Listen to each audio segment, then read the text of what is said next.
வாங்க அபூர்வாஸ் விருந்துக்கு இன்றைக்கி நம்ம ஒரு ஹெல்த்தியான பிரேக்ஃபாஸ்ட் மெனு தான் பார்க்க போகிறோம்.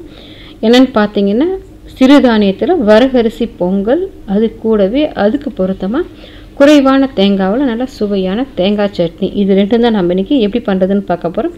டேஸ்ட் ரொம்பவே அருமையாக இருக்கும், ஒரு ஹெல்த்தியான ரெசிபியும் கூட. வாங்க இப்போ எப்படி பண்ணலான்னு பார்க்கலாம்.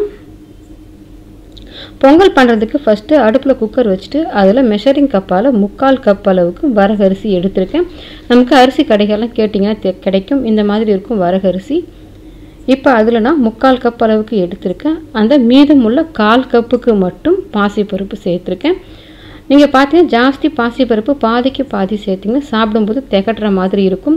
நான் மெஷரிங் கப்பால் அளந்துருக்கேன். நீங்கள் டம்ளரோ இல்லை எந்த பாத்திரத்தில் அளக்குறீங்களோ அதில் 3/4 அளவுக்கு அரிசியும் 1/4 அளவுக்கு பாசிப்பருப்பு எடுத்திங்கன்னா சரியாக இருக்கும். இப்போ இதை சேர்த்துட்டு அடுப்பை மீடியம் ஃப்ளேமில் வச்சுட்டு கலர் மாறிடக்கூடாது, நல்லா வாசனை வர்ற வரைக்கும் வறுபட்டு வரும், அது வரைக்கும் வறுத்து விட்டுக்கோங்க. ஹை ஃப்ளேமில் வச்சிட்டிங்கன்னா கரிஞ்சு போன மாதிரி நல்லா வறுபட்டு நமக்கு டேஸ்ட் இருக்காது. ஆனால் சூடேறி வறுபட்டு வரணும், அது வரைக்கும் வறுத்து விட்டுக்கோங்க. அப்போ தான் லேசாக வறுபட்டு வந்திருக்கு, அதே சமயத்தில் நல்லா வாசனையும் வருது.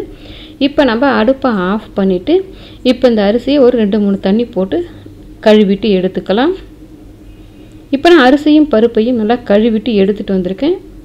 இந்த கப்பால் தான் நான் அரிசி பருப்பு எடுத்திருந்தேன் 1 கப் அளவுக்கு. இதுக்கு நம்ம 3.5 கப் தண்ணி சேர்த்தோன்னா கரெக்டான அளவில் அது வெந்து வர்றதுக்கு சரியாக இருக்கும், குறைவாக இருக்கும். அதே சமயத்தில் அடி பிடிக்காமலும் வெந்து வர்றதுக்கு 1க்கு 3.5 தண்ணி சேர்த்துக்கோங்க. இது நார்மல் நம்ம அரிசிக்கு சேர்க்குற மாதிரி தான், இதுவும் அந்த நேரத்துக்கு அளவுக்கு நமக்கு வெந்து வரும், தண்ணியும் அவ்வளவு தேவைப்படும். இப்போ நான் இதை 3.5 கப் அளவுக்கு தண்ணி சேர்த்துட்டு இந்த பொங்கலுக்கு தேவையான அளவுக்கு உப்பையுமே நான் இப்போவே சேர்த்துட்டு குக்கரை மூடி போட்டுட்டு ஒரு 5லேருந்து 6 விசில் விட்டுக்கோங்க. அப்போ தான் நல்லா குழைவாக வெந்து வரும். இது பார்த்திங்கன்னா உங்களுக்கு வரகு சின்னதாக இருக்கிற மாதிரி தான் இருக்கும், ஆனால் வேகிறதுக்கு நம்ம நார்மல் அரிசி வேகிற டைம் எடுக்கும். அதனால் நீங்கள் பொங்கலுக்கு வீட்டில் எப்படி நார்மலாக வைப்பீங்களோ அந்த அளவுக்கு விசில் வச்சிங்கனாலே கரெக்டாக வெந்து வரும். இப்போ நான் ஒரு 6 விசில் விட்டுக்கிறேன், ப்ரெஷர் ஃபுல்லாக தானாக ரிலீஸ் ஆகி வரட்டும். இப்போ இந்த பொங்கல் வெந்து வர்ற கேப்புக்குள்ளே சட்னி ரெடி பண்ணிக்கலாம். அதுக்கு அடுப்பில் ஒரு கடாய் வச்சுட்டு அதில் 1 டேபிள் ஸ்பூன் எண்ணெய் சேர்த்துருக்கேன். இதில் சின்ன துண்டு 3 துண்டு இஞ்சி தோல் எடுத்துகிட்டு கட் பண்ணியிருக்கேன், அதை சேர்த்துட்டு காரத்துக்கு 4 பச்சை மிளகாய் எடுத்து இந்த மாதிரி 2 கட் பண்ணியிருக்கேன். அந்த பச்சை மிளகாவை இதில் சேர்த்துக்கலாம். பச்சை மிளகாய் எடுக்கும்போது நீங்கள் உங்கள் காரத்துக்கு தகுந்த மாதிரி எடுத்துகிட்டு இப்போ அந்த பச்சை மிளகாவையும் இஞ்சையும் நல்லா வதக்கி விடுங்க. இஞ்சியோட பச்சைத்தன்மை போகணும். அதே சமயத்தில் அந்த பச்சை மிளகாவெல்லாம் வெள்ளையாக கலர் மாறி வரும் பாருங்கள், இந்த அளவுக்கு வதக்கி விட்டிங்கன்னா உங்களுக்கு நல்லாவே வதங்கி வந்து அந்த பச்சை மிளகாவோட காரம் அந்த அளவுக்கு தெரியாது. இப்போ 2 மீடியம் சைஸ் வெங்காயம் மெல்லுசாக கட் பண்ணிவிட்டு வச்சுருக்கிறேன், அதை சேர்த்துட்டு வெங்காயம் கண்ணாடி பதத்துக்கு வதங்கி வந்ததுன்னா போதும். இந்த மாதிரி நம்ம வெங்காயம் சேர்த்து அரைக்கும் போது உங்களுக்கு தேங்காய் சட்னி நம்ம குறைவான தேங்காவில் நல்ல சுவையாக இருக்கும். பொங்கலுக்குலாம் அந்த சட்னி வச்சு பாருங்கள், ரொம்ப டேஸ்ட்டாக இருக்கும். இட்லி தோசைக்குமே ரொம்ப நல்லாயிருக்கும். இப்போ இதில் பார்த்தீங்கன்னா நல்லாவே கண்ணாடி பதம் வர்ற வரைக்கும் வெங்காயம் வதங்கி வந்துருச்சு. இந்த அளவுக்கு வதங்கி வந்தால் போதும். இப்போ நம்ம அடுப்பை ஆஃப் பண்ணிவிட்டு இந்த சட்னியை நல்லா ஆற விட்டுடலாம்.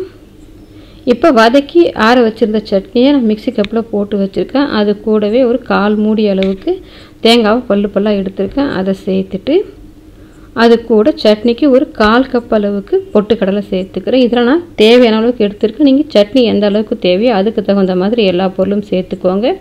அது கூடவே சட்னிக்கு தேவையான அளவுக்கு உப்பு சேர்த்துட்டு கொஞ்சமாக தண்ணி சேர்த்து கொஞ்சம் லேசான கொரகொரப்பு இருக்கிற மாதிரி அரைச்சிக்கோங்க. இப்போ சட்னினா லேசான கொரகொரப்பு இருக்கிற மாதிரி அரைச்சி எடுத்துகிட்டு வந்துட்டேன். இந்த சட்னியை ஒரு பாத்திரத்துக்கு மாற்றிடலாம்.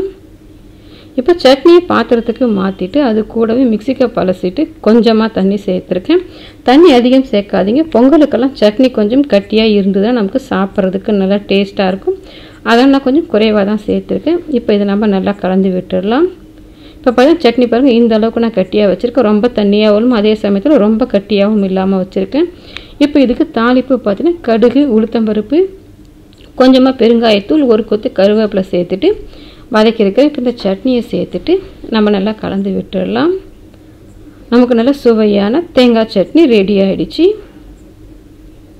இப்போ நம்ம சட்னி செய்கிற கேப்புக்குள்ளே பார்த்தீங்கன்னா ப்ரெஷர் ஃபுல்லாகவே தானாக ரிலீஸ் ஆகிடுச்சு. நான் 6 விசில் விட்டுருந்தேன்.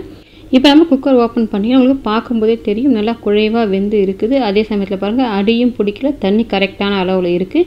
நீங்கள் 1க்கு 3.5 தண்ணி சேர்த்திங்கன்னா கரெக்டாக இருக்கும். இப்போ இதை சேர்த்துட்டு நல்லா குழைவாக தான் வெந்திருக்கு, இருந்தாலும் இந்த மாதிரி கரண்டி வச்சு நல்லா லைட்டாக மசிச்சு விட்டிங்கன்னா உங்களுக்கு இன்னும் நல்லா பொங்கல் நம்ம எடுத்து சாப்பிடும்போது வாயில் போட்ட உடனே உள்ளே போகிற மாதிரி நல்லா குழஞ்சி மசிஞ்சு வந்துடும். இந்த மாதிரி கரண்டியால் கொஞ்சம் லேசாக அழுத்தி விட்டு நல்லா கலந்து விட்டுக்கோங்க. நம்ம வேகும்போது பார்த்திங்கன்னா பருப்பெல்லாம் அடியில் தங்கிட்டு மேலே அரிசி வந்துடும்.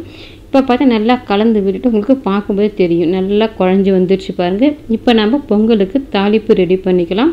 அதுக்கு நான் அடுப்பில் ஒரு குட்டி பேன் வச்சுருக்கேன். இதில் 3 டேபிள் ஸ்பூன் அளவுக்கு நெய் சேர்த்துக்கிறேன்.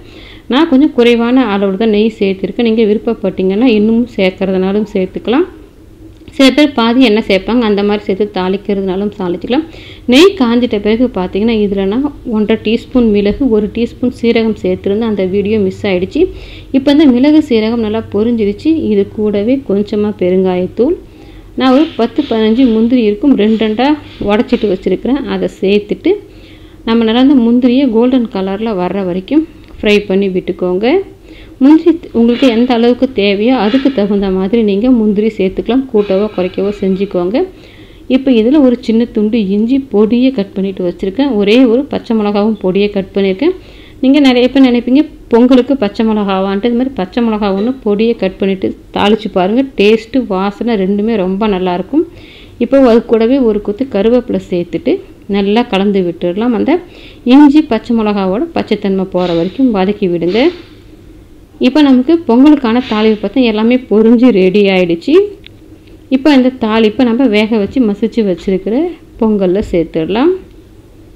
இப்போ சேர்த்துட்டு அடுப்பை சிம்மில் வச்சுக்கோங்க. நல்லா பொங்கல் குழஞ்சி வெந்திருக்கிறதால நீங்கள் ஹை ஃப்ளேம்லேயோ இல்லை மீடியம் ஃப்ளேமில் வச்சிட்டிங்கன்னா அடி பிடிச்சிடும். சிம்மில் வச்சுட்டு இந்த மாதிரி பொங்கலில் இந்த தாளிப்பு ஃபுல்லாக எல்லாம் ஒன்றா சேர்ந்து வர்ற மாதிரி கலந்து விட்டுட்டு ஒரு 5 நிமிஷத்துக்கு சிம்லேயே வச்சிங்கன்னா அந்த தாளிப்பு வாசனை எல்லாம் அந்த பொங்கலில் நல்லா இறங்கி இருக்கும். இந்த மாதிரி நம்ம கலந்து விட்டு வைக்கும்போது நல்லா ஆவி வரும் மேலே, அது வரைக்கும் வச்சுக்கோங்க போதும். இப்போ நான் நல்லா கலந்து விட்டுடுறேன். இப்போ பார்த்தீங்கன்னா பாருங்கள் பொங்கல் எல்லாம் ஒன்றா சேர்ந்து நல்லா கலந்து விட்டு இந்த மாதிரி ஆவி வருது பாருங்கள். இந்த அளவுக்கு இருந்துச்சுன்னா போதும். இப்போ நமக்கு பாருங்கள் உங்களுக்கு இவ்வளோ நல்லா குழைவாக வந்துருச்சுன்னு கரெக்டான பதத்தில் பொங்கல் இருக்குது. நமக்கு நல்லா ஒரு ஹெல்த்தியான டேஸ்டான வரகரிசி பொங்கல் ரெடி ஆகிடுச்சு. நீங்களும் உங்கள் வீட்டில் இந்த மாதிரி நல்லா ஹெல்த்தியாக வரகரிசி பொங்கலும் அது கூட குறைவான தேங்காவில் நல்லா சுவையான தேங்காய் சட்னி ரெண்டையுமே ட்ரை பண்ணி பாருங்கள். ட்ரை பண்ணி பார்த்துட்டு எப்படி வந்ததுன்றதை கமெண்ட் செக்ஷனில் சொல்லுங்கள். லைக் பண்ணுங்கள், ஷேர் பண்ணுங்கள், அபூர்வாஸ் விருந்துக்கு சப்ஸ்கிரைப் பண்ணுங்கள். கூடவே பெல் பட்டனையும் கிளிக் பண்ணுங்கள். அப்போ தான் என்னோடய அப்லோட்ஸ் எல்லாம் உங்களுக்கு உடனடியாக கிடைக்கும்.